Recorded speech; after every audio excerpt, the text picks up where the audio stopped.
Oi, o meu nome é Lucas Gama, Gama com 2 M's, e esse aqui é o GamaCast. No episódio de hoje eu vou contar um pouquinho sobre como foi pra mim, meus anos, né, de descoberta, até eu conseguir me entender realmente como uma pessoa LGBT, como um garoto gay, um cara gay, e como foi pra me assumir, né, pra como foi que eu contei sobre isso, pra quem eu contei. Então espero que você goste desse episódio. É engraçado olhar pra trás e pensar sobre o assunto, porque ao mesmo tempo em que eu sabia que era diferente dos outros garotos, no caso dos héteros, eu também não entendia muito bem o motivo de eu me sentir assim, e também não tinha qualquer interesse amoroso, mesmo quando colegas da escola já demonstravam isso. Eu percebia que havia uma cobrança uns dos outros sobre interesse amoroso, mesmo quando ali era todo mundo meio novo pra namorar. Mas aí eu percebi que os garotos héteros já estavam namorando ou tendo seus casos, e eu com 11, 12 anos, ainda nem me entendia como um garoto gay, estava mais interessado em ver TV Globinho, ler e escrever. Não que isso me incomode, mas às vezes eu fico pensando que se eu não me sentisse diferente, mesmo sem saber porquê, talvez sentisse que não era errado ter interesse amoroso naquela época. Meu pai e meus tios sempre tinham aqueles comentários chatos e constrangedores sobre namoradas, né? No plural, inclusive, né? Que já é algo que me incomoda muito numa sociedade machista.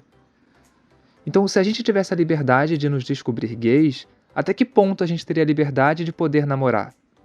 Eu tô perguntando isso porque, pelo visto, só se dá liberdade pra namorar quando um garoto é hétero. Quando o garoto é gay, o discurso é diferente. Inclusive, eu cheguei a sofrer um pouco de preconceito por parte de amigos meus da época que hoje são gays. Eu lembro que começaram a espalhar um boato sobre minha sexualidade quando eu tinha acho que uns 11 anos. E a última coisa que eu pensava era interesse amoroso. Tipo, sério. E um amigo meu veio falar que estavam dizendo que eu estava andando com ele só porque eu estava afim dele. Eu fiquei muito chateado por ter insinuado isso e principalmente por ele ter insinuado que, se fosse verdade, não andaria mais comigo. E eu nunca entendi se o que incomodava ele era eu ser gay, eu supostamente ter o interesse nele, ou o que os outros estudantes pensavam disso tudo. Seja como for, eu só fui começar a me permitir dar atenção aos meus sentimentos já no ensino médio. As namoradinhas, né, que só existiam da boca pra fora de gente fofoqueira que me via em grupo de meninas, ficaram pra trás. E eu agora tinha outros problemas. Além de começar a perceber que eu sou gay, também tive problemas sérios com bullying na escola. Em casa eu sempre fui mais afastado dos meus pais, então era normal ficar na minha, a gente não tinha essa coisa de ficar conversando, falar sobre os problemas, tirar dúvidas, isso tudo ficava pra mim.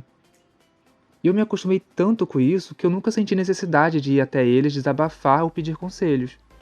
Nunca estiveram ao meu lado em coisas do dia a dia, então eu decidi ainda com 13 para 14 anos que eles não estariam lá caso eu precisasse mesmo. Eu tive pequenos interesses amorosos no ensino médio, mas que não deram em nada a não ser primeiro beijo aos 15 anos e alguns crushes que só ficaram na minha cabeça. E namoro mesmo foi só aos 18, que por sinal fiquei com o mesmo cara por 7 anos. E foi só quando eu tava de mudança para outro estado que eu falei pela primeira vez abertamente sobre a minha sexualidade. Olha, eu admito, pode não ter sido a melhor forma de falar, mas a minha relação com a minha mãe não era das melhores. Eu já tava doido pra sair de casa, ainda mais pra morar com quem eu namorava há tanto tempo. Então eu pedi uma pizza, comprei champanhe, e eu falei pra minha mãe e os meus irmãos mais novos, né, que estavam sentados na mesa comigo, que eu tava comemorando porque ia me mudar na semana seguinte. Sim, já estava tudo certo, eu já estava fazendo as malas, o apartamento já estava alugado, já tinha data para irem lá ligar energia, água, internet. Meu namorado da época já tinha comprado os móveis. Então assim, eu não estava ligando pro apoio da minha mãe, tanto que mais cedo a minha irmã, que não é boba nem nada e que também é LGBT, já tinha conseguido tirar pistas do que eu estava planejando quando eu falei da pizza. E foi até engraçado, porque eu comentei com ela e com meu ex que a reação da minha mãe seria parar de comer a pizza, falar um monte de merda e sair. E foi exatamente isso que ela fez. Então, quando eu contei, eu estava muito mais animado do que nervoso. Eu lembro que eu não perdi tempo discutindo ou buscando uma aprovação que eu já não queria há muitos anos. Eu literalmente continuei comendo e quando eu terminei liguei pro meu namorado da época, né, pra contar as novidades e falei pra ele que foi tudo bem. Tanto que ele ficou surpreso, né, ainda falou, nossa, então ela aceitou numa boa, né? Eu falei, não, ela falou um monte de merda, não quis mais comer pizza, saiu, não bebeu champanhe e foi embora, sabe? Mas ele entendeu que eu não esperava nada diferente. Uns dias depois, ele chegou a conversar com minha mãe melhor, né, pelo Skype, E eles meio que se entenderam e tudo. E é importante eu falar que eu sei que o meu caso envolve muita coisa, desde sorte e privilégio, né, porque eu tinha para onde ir, ainda mais se a reação da minha mãe fosse de violência ou algo do tipo. Mas caso você esteja passando por alguma coisa parecida, saiba que meses depois de me mudar, a minha mãe e minha irmã foram lá me visitar e minha mãe e meu ex se davam muito bem. Nossa, ela cozinhava lá em casa, puxava assunto, conversavam, riam. Ele dirigia, né? E ela ia na frente com ele conversando, puxando papo e falando da vida dela, e perguntando como é que era a vida dele. Então, assim, parecia outra pessoa, sabe? Era outra reação. Então tem toda uma questão da gente viver numa sociedade homofóbica também. Eu acho que ela estava mais preocupada com o que as outras pessoas iam falar do que com a opinião dela mesma. E eu nem preciso dizer, né, que se eu já não me importava com a opinião da minha mãe, é claro que a opinião de vizinhos e parentes eu não estava nem aí mesmo. De qualquer forma, as coisas foram acontecendo conforme eu me sentia mais confortável para mim e para quem eu era. Com os meus amigos, me assumir, entre aspas, foi muito natural. Eu nem lembro como é que eu falei para eles ou de onde o assunto surgiu, e eles me conheciam bem o bastante para talvez perceber até mesmo antes de mim, né? Eu já me posicionava a favor dos movimentos e direitos LGBT abertamente nas redes sociais, mas falar mesmo para todo mundo foi só quando eu fiquei mais velho, já me mudando para interior de São Paulo, quando eu tinha uns 23, 24 anos, ou seja, quando eu me sentia seguro e confiante. Só que antes disso, lá no ensino médio, quando eu estava com problemas com bullying e precisava ser transferido de turno, a psicóloga da escola, que inclusive hoje eu me pergunto se ela era uma pessoa profissionalmente capacitada para ser chamada assim, me pôs contra a parede dizendo que eu precisava me assumir para os meus pais e chegou a cogitar reunião ou alguma coisa do tipo. Foi só quando ela chamou um professor meu, que era gay, que todo mundo sabia disso, e que inclusive imitava a Valéria, que era uma personagem muito famosa do Zorro Total na época. Ela tinha um bordão que era "Ai, como eu tô bandida". Então ele usava esse bordão nos corredores e na sala de aula, tipo, o tempo todo. E esse meu professor, que me apresentou a ideia de que eu não precisava me assumir e nem falar pra ninguém. A psicóloga rebateu ele, né, falando que não era bom viver numa mentira, que eu ia me sentir melhor se contasse. Só que ele respondeu que isso era eu quem devia decidir, não era nem ele e nem ela, porque cada um tem seu tempo. E eu acabei entendendo isso e me sentindo muito mais confortável também.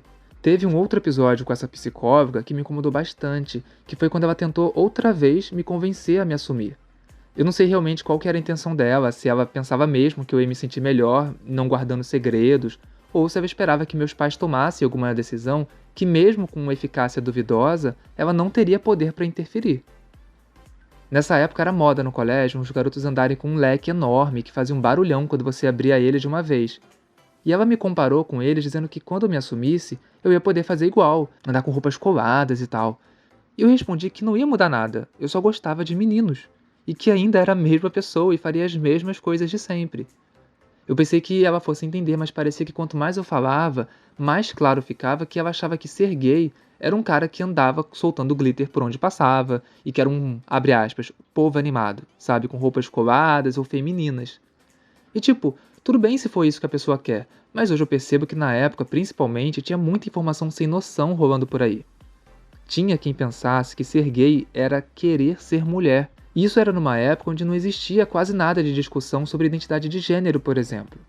Até hoje, de vez em quando, tem gente que fala umas bobeiras, né? Então imagina na época. Enfim, estivesse essa psicóloga com boas intenções ou não, é importante a gente entender que não se tira uma pessoa do armário. Sabe aquela história de o importante é a intenção? Não, isso não se aplica aqui. Mesmo que para você que esteja ouvindo isso tenha sido muito melhor se assumir, a gente não tem como saber como vai ser para outra pessoa. Como eu comentei, o meu caso foi cheio de sorte e privilégio, mas e se não fosse? E se aquela moça do colégio tivesse armado para contar para os meus pais na época? Eu com 15 anos não tinha nem para onde ir, e eu conheço quem foi obrigado pelos pais muito religiosos a participarem de sessões de exorcismo e até cura gay. Isso sem falar de casos absurdos que a gente vê pela televisão, né? Então eu sei que hoje eu me sinto muito melhor sendo gay e não escondendo isso de ninguém, mas essa é a minha realidade. Eu não posso me basear em coisas pessoais para definir como outras pessoas devem agir. A gente não pode esquecer que o Brasil não é um lugar tão seguro para LGBTs. Leis na prática geralmente estão ali só para punir ações e não prevenir. Então não adianta a homofobia ser crime se a pessoa só vai pagar por isso se ela fizer uma agressão física ou verbal. E nenhum LGBT quer passar por isso e nem quer ver outros LGBTs passando também. Eu já falei sobre isso aqui no podcast, nosso papel tem que ser de respeitar e acolher, e não de fazer o oposto, sendo desrespeitoso, atacando ou forçando alguém a sair do armário. Eu espero que hoje em dia, com tanta informação e representatividade na TV, né, nas mídias no geral, quem esteja se descobrindo ou se perguntando como contar aos pais sobre a sua sexualidade ou identidade de gênero, que seja menos difícil do que foi na minha época. E que essas pessoas possam encontrar quem está ali ao lado deles, quem vai ouvir desabafos, dar bons conselhos e ficar do lado quando precisar. E se você quiser conversar também, você pode me achar lá nas redes sociais. Lá no Instagram é @gama.lucas e no Twitter é LGA_Gama. Gama é sempre com 2 M's, hein? Não esquece. É isso, o episódio acabou, espero que você tenha gostado, que esteja aqui no próximo episódio também, e que de repente possa mandar esse episódio para alguém que você acha que vai gostar, que vai achar interessante. Obrigado por ter ficado até aqui, até o próximo episódio e tchau, beijo!